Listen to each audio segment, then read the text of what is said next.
Ce document est produit par l'Université Joseph Fourier Grenoble 1 en collaboration avec la région Rhône-Alpes et l'Université numérique francophone des sciences de la santé et du sport.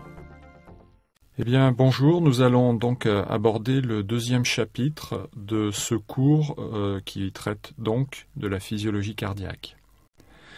Ce chapitre porte sur l'électrocardiogramme. Nous allons successivement étudier le principe de l'enregistrement de l'électrocardiogramme, puis nous verrons les différentes dérivations de cet enregistrement, et plus particulièrement dans un troisième temps, la dérivation que l'on appelle D2, qui est celle qui est souvent utilisée pour illustrer l'électrocardiogramme en physiologie. Enfin, dans un dernier temps, nous verrons quels sont les renseignements qu'un médecin averti, qu'un cardiologue ou qu'un médecin généraliste pourra retirer de l'enregistrement de cet électrocardiogramme. Il est évident que d'autres activités électriques pourront être enregistrées physiologiquement et par exemple vous étudierez dans d'autres chapitres l'électroencéphalogramme ou encore l'électromyogramme, pour ne citer que ces deux-là. Les liquides de l'organisme sont de bons conducteurs. Il est donc possible de faire l'enregistrement extracellulaire des potentiels d'action cardiaque. L'électrocardiogramme correspond en réalité à l'enregistrement extracellulaire de la somme de tous les potentiels d'action qui se propagent dans le cœur. C'est donc une méthode que l'on qualifie de non invasive, sauf dans certains cas particuliers que nous ne ferons que citer. Mais c'est une méthode qui n'entraîne absolument pas de traumatisme et qui est assez facile à réaliser, vous allez le voir. Ce schéma illustre la correspondance qui existe entre la dépolarisation des structures cardiaques et les ondes de l'électrocardiogramme. Nous reviendrons un peu plus loin sur cette correspondance. Et vous voyez donc dans la partie supérieure un cœur avec des zones représentées en rouge qui sont les zones activées, et dans la partie inférieure, la région du tracé d'électrocardiogramme qui correspond à cette zone d'activation. Le principe de cet enregistrement est excessivement simple. On enregistre en effet le courant qui passe entre deux électrodes, dont une est positive et l'autre est négative. L'électrocardiogramme permet ainsi l'enregistrement de l'activité électrique suivant plusieurs combinaisons ou paires d'électrodes. C'est ce que l'on appelle les dérivations de l'électrocardiogramme. Les dérivations qui sont représentées ici sont des dérivations dites bipolaires, dérivations bipolaires ou encore dérivations standards. Et elles sont basées sur des électrodes qui sont placées à la racine des membres. Pour la dérivation D1, une électrode est placée au bras gauche, ce sera l'électrode positive, et une électrode est placée au bras droit, ce sera l'électrode négative. Lorsque l'on veut enregistrer la dérivation D2, à ce moment-là, l'électrode positive sera située à la jambe gauche et l'électrode négative au bras droit. Enfin, la D3 correspond à la jambe gauche positive et le bras gauche négatif. Ce sont ces trois dérivations qui forment ce que l'on appelle le triangle d'Einthoven, qui est celui qui a mis au point cette méthode d'enregistrement dès 1903. Cette technique d'exploration de la fonction cardiaque est donc, comme je vous l'ai dit, non invasive, parfaitement indolore et ne nécessite pas, contrairement à ce que laisserait penser ce schéma, de se dévêtir. En effet, on peut conserver ses vêtements pour subir ce type d'examen. Alors William Einthoven est représenté ici, c'est un physicien qui a reçu le prix Nobel de physiologie en 1924 pour ses travaux portant sur l'électrocardiogramme. Il a mis en fait au point un appareil qui est un galvanomètre et il a décrit puis nommé les différentes phases du tracé électrocardiogramme et il a établi la première nomenclature des anomalies de l'électrocardiogramme. Donc il a déjà remarqué à cette époque-là qu'il existait d'un individu à l'autre des situations pour lesquelles cet enregistrement pouvait présenter un certain nombre d'anomalies. Donc vous avez la représentation ici à droite de cet appareillage et vous imaginez bien effectivement les progrès accomplis depuis lors, puisqu'aujourd'hui il s'agit d'appareils évidemment numériques qui sont de taille et d'encombrement donc beaucoup plus réduits. Nous allons maintenant revenir sur les différentes dérivations de l'électrocardiogramme. En effet, je vous ai présenté 3 dérivations dites standards, mais vous allez voir qu'il en existe un nombre un peu plus important. Il suffirait donc au minimum de 2 électrodes pour enregistrer cette activité électrique. On va parler d'électrodes actives ou d'électrodes exploratrices et d'électrodes indifférentes. Et c'est la combinaison de l'électrode exploratrice et de l'électrode indifférente qui permet d'obtenir un enregistrement que l'on appelle un enregistrement unipolaire ou encore un enregistrement que l'on qualifiera de bipolaire lorsque les 2 électrodes seront dites actives. Alors, qu'est-ce qu'on entend par électrode active ou électrode indifférente? Eh bien, lorsque le courant se dirige vers l'électrode active, l'appareil enregistre une déflexion vers le haut. C'est donc une onde positive. Lorsque le courant s'éloigne de cette électrode active, l'appareil va enregistrer une onde négative. Et enfin, lorsqu'il n'y a pas de courant, en absence de mouvement électrique, eh bien, la ligne restera horizontale. Les dérivations bipolaires sont basées sur les électrodes placées aux membres et vous sont donc maintenant complètement familières. Se sont ajoutées à ces électrodes bipolaires, par la suite, 3 dérivations unipolaires des membres eux-mêmes, qui sont représentées ici aux épaules droite et gauche de ce mannequin, ainsi que sur son flanc gauche. Ces dérivations unipolaires ont été baptisées AVR, AVL et AVF. Puis enfin, ont été encore ajoutées 6 dérivations unipolaires obtenues à partir d'électrodes thoraciques. Ces électrodes thoraciques sont qualifiées ici de V1, V2, V3, V4, V5 et V6. Ces électrodes thoraciques ont également été appelées électrodes précordiales. Si on fait la somme de toutes ces dérivations, on constate donc que le cardiologue dispose aujourd'hui de 12 dérivations qui vont enregistrer les mêmes événements cardiaques, simplement les enregistrements se font à partir de points d'observation différents, ce qui se traduit par des tracés différents. Enfin, des électrodes unipolaires pourront exceptionnellement être introduites dans l'œsophage ou dans des cavités cardiaques par un cathétérisme pour fournir ce que l'on appellera un électrocardiogramme œsophagien dans le premier cas ou un électrocardiogramme intracavitaire dans le second cas. Un petit voyage à travers le temps, donc, comme je vous le disais, du début du XXe siècle à gauche au début du XXIe siècle à droite. Vous constaterez aisément que l'homme moderne est moins habillé, qu'il est également un peu plus coloré, qu'il a perdu sa moustache et qu'en contrepartie, il a gagné du biceps. Et puis, vous constaterez aussi que l'appareillage, comme je l'ai déjà dit, a assez nettement évolué. Nous allons maintenant parler plus spécifiquement de la dérivation D2.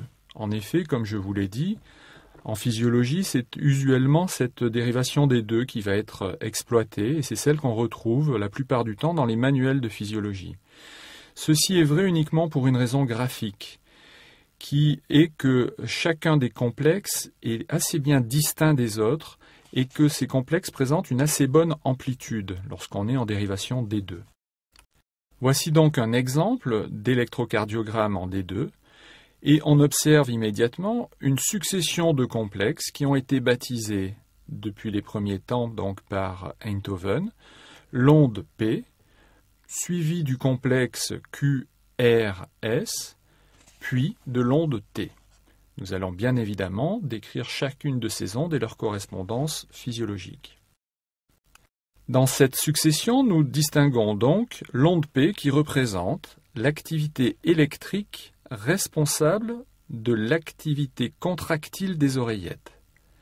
C'est cette onde P qui illustre donc, ou qui va précéder, plus exactement, la contraction auriculaire. Nous avons ensuite un segment isoélectrique que l'on appelle le segment PR, qui correspond à la conduction auriculo-ventriculaire. C'est une pause, en réalité, d'environ 1/10 de seconde dans l'activité électrique, qui va permettre au sang de pénétrer dans les ventricules. Puis nous observons ensuite un complexe, le complexe QRS, qui représente l'impulsion électrique lorsqu'elle voyage depuis le nœud auriculo-ventriculaire dans les fibres de Purkinje et dans les cellules myocardiques ventriculaires. Enfin, l'onde T va correspondre à la repolarisation des ventricules. Un cycle cardiaque correspond à l'association d'une onde P, d'un complexe QRS et d'une onde T. On peut d'ores et déjà retenir que cette nomenclature est motivée par l'attribution de la lettre P pour l'activité qui provient du pacemaker naturel du cœur, du nœud sinusal. Donc c'est onde P pour pacemaker. Le reste est bien évidemment la suite de l'alphabet. Il convient aussi de noter que, normalement, la repolarisation auriculaire n'est pas visible. Vous avez en effet ici une onde T qui illustre la repolarisation des ventricules, mais vous n'avez pas son équivalent pour illustrer la repolarisation des oreillettes. Pour autant, il est évident que les oreillettes vont se repolariser si on veut que ce phénomène soit cyclique. Eh bien, la repolarisation des oreillettes n'apparaît pas sur ce tracé, car en réalité, elle est masquée par le complexe QRS. Elle est contemporaine de ce QRS, et donc elle est cachée derrière ce complexe, si l'on peut dire, ou plus exactement, ce complexe QRS sera la somme à la fois de la dépolarisation des ventricules et de la repolarisation des oreillettes. Vous pouvez aussi noter les différences dans ce que l'on pourrait qualifier de signature électrique de la dépolarisation auriculaire en 1 et de la dépolarisation ventriculaire en 2. L'amplitude de la dépolarisation auriculaire est moindre, mais les durées de la dépolarisation auriculaire et de la dépolarisation ventriculaire sont à peu près équivalentes. Si on se reporte à l'anatomie cardiaque, on constate que le muscle ventriculaire est plus important en taille, en volume, que le muscle auriculaire. Il renferme un plus grand nombre de cellules, donc l'activité qui proviendra de la somme de tous les potentiels d'action aura une amplitude plus importante. En revanche, le ventricule est doté d'un système de conduction, le faisceau de His et le réseau de Purkinje, qui assure une dépolarisation de ce plus grand nombre de cellules en un temps équivalent. Et c'est la raison pour laquelle le complexe QRS sera de même durée que le complexe P à peu de choses près. Pour préciser les durées des différents intervalles, vous trouverez dans ce tableau leur valeur moyenne d'une part et leur valeur limite. L'intervalle PR est mesuré du début de l'onde P au début du complexe QRS. Retenez que malgré cela, il portera le nom d'intervalle PR. Cet intervalle est dépendant de la fréquence cardiaque. En effet, il passe d'une valeur de 0,18 secondes ou 18 centièmes de seconde lorsque le cœur bat à une fréquence de 70 battements par minute à une valeur de 0,14 secondes ou 14 centièmes de seconde lorsqu'il battra à 130 battements par minute. Avant l'avènement du numérique, l'électrocardiogramme est obtenu sur du papier quadrillé et la mesure des différents espaces devait tenir compte donc de la vitesse de défilement de ce papier quadrillé. Aujourd'hui, les choses sont peut-être un peu plus simples puisque ces mesures sont complètement automatisées. Nous allons maintenant évoquer assez rapidement quel type de renseignements vont être fournis aux médecins, aux praticiens grâce à cet électrocardiogramme. L'enregistrement peut être en effet réalisé dans différentes situations. On pourra prendre un électrocardiogramme au repos, on pourra procéder à l'enregistrement lors d'une épreuve d'effort, donc le patient devra faire une activité physique, ça pourra être sur tapis roulant, sur bicyclette, ou encore on pourra mesurer l'électrocardiogramme en ambulatoire, c'est-à-dire que le patient va être équipé d'un appareil mobile et que l'enregistrement va pouvoir se faire sur 24 heures à l'aide donc de ce petit boîtier électronique. L'analyse du tracé sur 24 heures va évidemment apporter des renseignements complémentaires à l'analyse du tracé réalisé sur un temps relativement court. Outre le rythme et la fréquence cardiaque, l'examen des enregistrements réalisés informeront le praticien sur la position du cœur dans la cage thoracique, par exemple, l'existence éventuelle, pathologies comme des dilatations cardiaques, donc les cavités du cœur peuvent, dans certaines situations, être dilatées, ou encore renseigner sur l'existence ou non d'une hypertrophie cardiaque. Le muscle cardiaque peut être plus épais dans certaines situations ou pathologies, ou encore informer sur le fait que le patient aurait subi un infarctus du myocarde. Des anomalies des voies de conduction intracardiaques pourront être explorées, des anomalies du rythme à type de extrasystole, tachycardie, des pauses, etc. pourront également faire l'objet d'une analyse grâce à cet électrocardiogramme. Et puis on sait que l'électrocardiogramme peut être modifié par la prise de certains médicaments, par des conditions métaboliques particulières, ou encore par des déséquilibres ioniques, notamment en termes d'hyper ou d'hypokaliémie, donc des diminutions des concentrations plasmatiques de potassium ou des augmentations de ces concentrations plasmatiques de potassium, pourront se répercuter sur le tracé de l'électrocardiogramme. Parmi les pathologies que nous venons d'évoquer, nous avons évidemment les troubles du rythme cardiaque.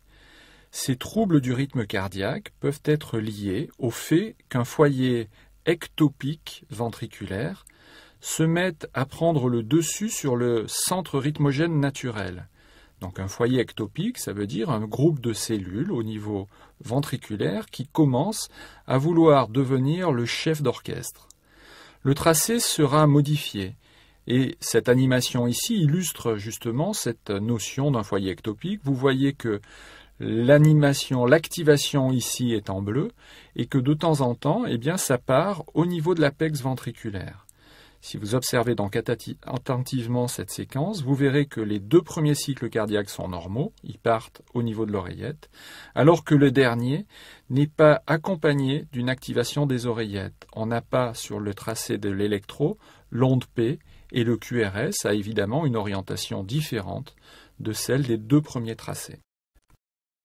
Dans certaines dérivations, encore une fois ici ce sera la dérivation D2, il est évident que ces tracés anormaux sautent aux yeux. Ici je voulais entourer en rouge, mais je pense qu'il n'était pas nécessaire pour se rendre compte que cette activité électrique est absolument pas normale.